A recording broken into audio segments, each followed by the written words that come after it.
Hey, what's up everybody? Welcome back to the channel. Joseph Found here. Thanks for tuning in. So today, we want to talk about Tesla. If you haven't heard, they're doing a 5-in-1 split. It means basically that they're going to divide their stock by 5. So hey, if you're new to this channel, stick around, like, and subscribe. We love to talk about money, finance, investing, using wisdom. No matter where you are financially, you still can be successful. All you got to do is learn how to plan and learn the right things, and you'll be able to make that happen. So I recently did a video on Apple, and they're a 4-in-1 split. So now here you have Tesla, who's going to do a 5-in-1 split. And so their 5-in-1 split is going to be at the end of the month, just like Apple. So, you know, Merry Christmas in August, I guess, for some people. So basically what happens is Tesla's going to split their stock 5 ways. So let's say if Tesla is a $1,500 a share company, when the split happens, that means you're going to divide 1,500 by 5, and that's going to be 300.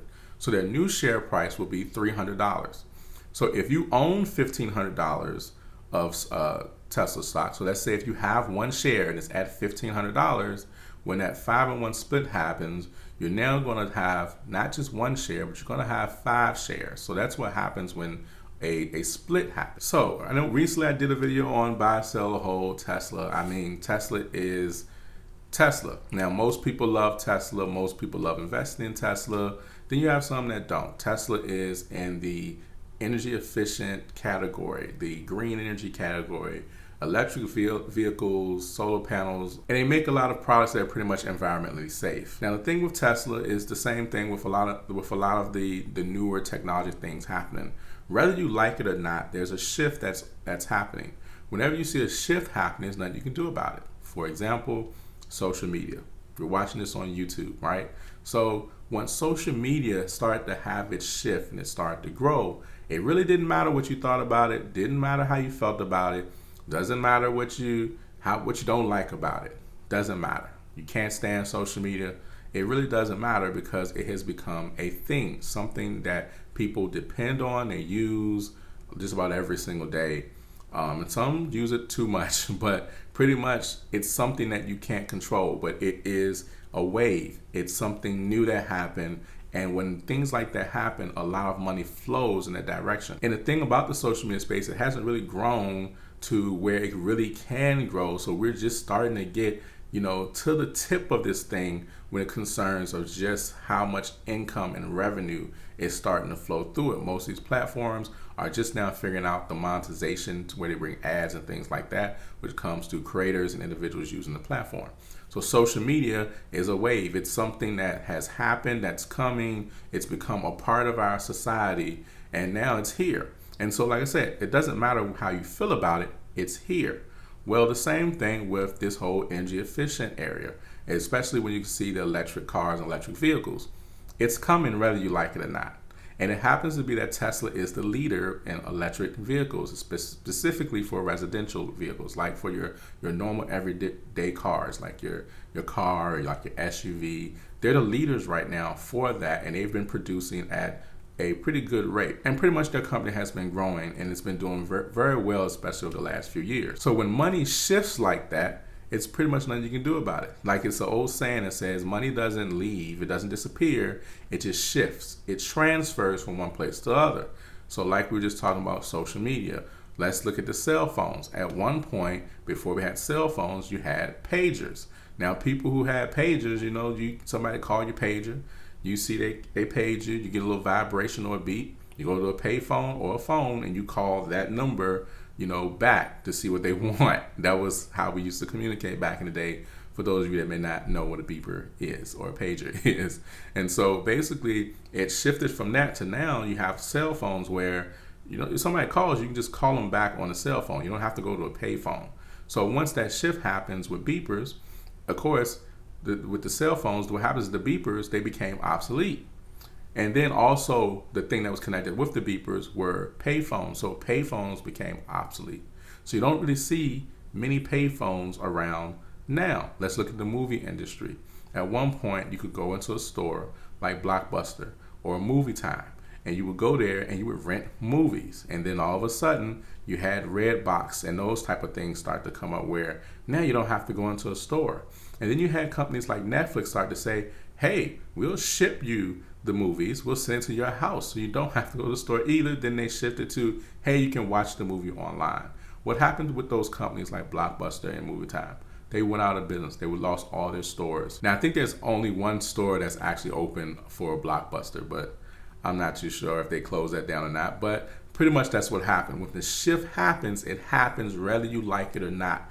And the reason why it happens is because of us as consumers. Basically, we dictate what happens. So people who don't like, for example, social media, well, you may not like it, but apparently there's more people who do find use of it. And because of that, it becomes a trend. It becomes a shift. It becomes etched into the way we live, just like anything. So imagine if you lived in a day where there was no electricity, and then all of a sudden somebody says, hey, we got some electricity, you can do this, you can do that, you can have lights and stuff like that. You had some people saying, no, I'm okay with my torch, I'll keep that, I don't trust that electricity thing. And then you had others said, hey, you know what, this might be interesting. So you had people that start to adjust. That adjustment, that trend, that shift that happened, it didn't happen whether you liked it or not. It happened, and that's what it is. And basically, because as people, we dictate those shifts by the way that we spend our money, the way we give it our attention.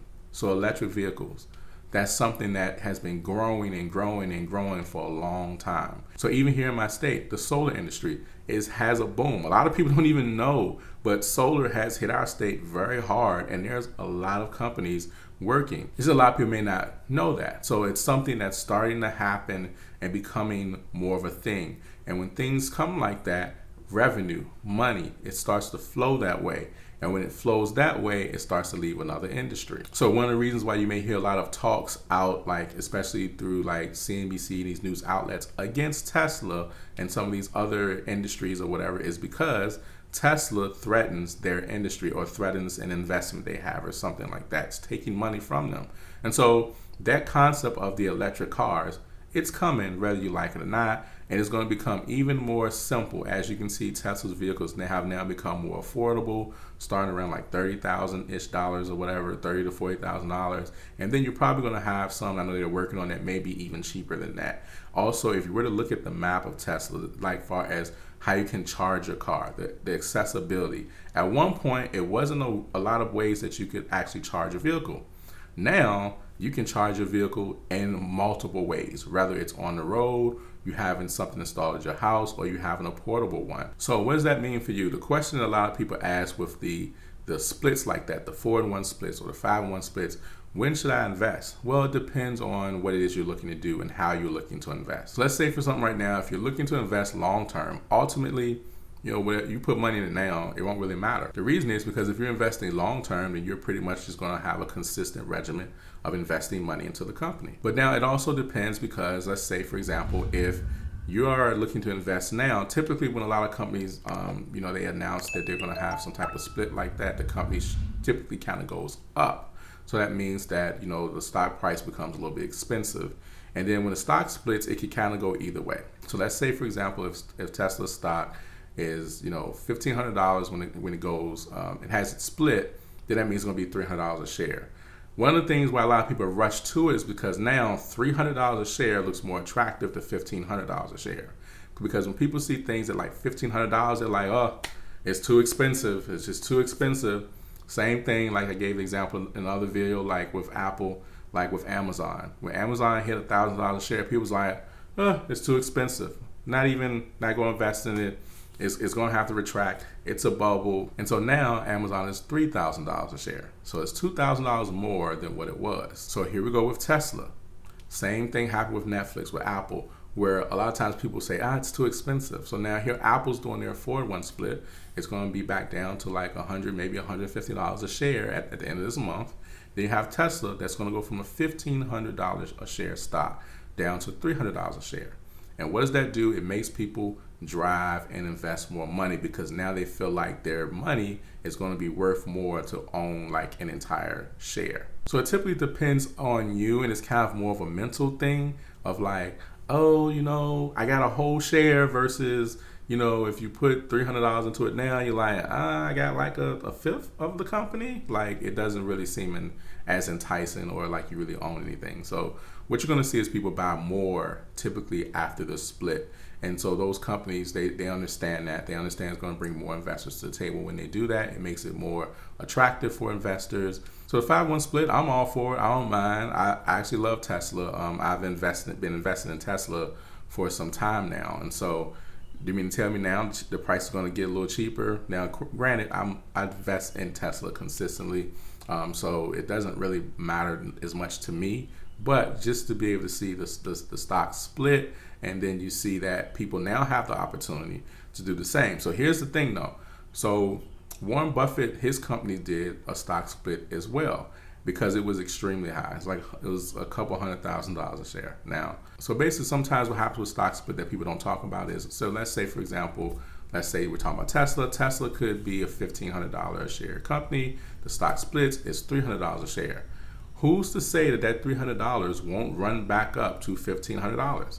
It's very easy for things like that to happen with companies that are relatively stable, know what they're doing, and strong like that. I've seen it happen in several cases. So tell me what you guys think. If you invest in Tesla now, or do you plan on investing in Tesla, later on once the stock split happens, or are you just going to be consistently investing in Tesla, period? I'd love to hear what you think in the comments. Thanks for tuning in, guys. Don't forget to subscribe, and I'm going to see you guys on the next video.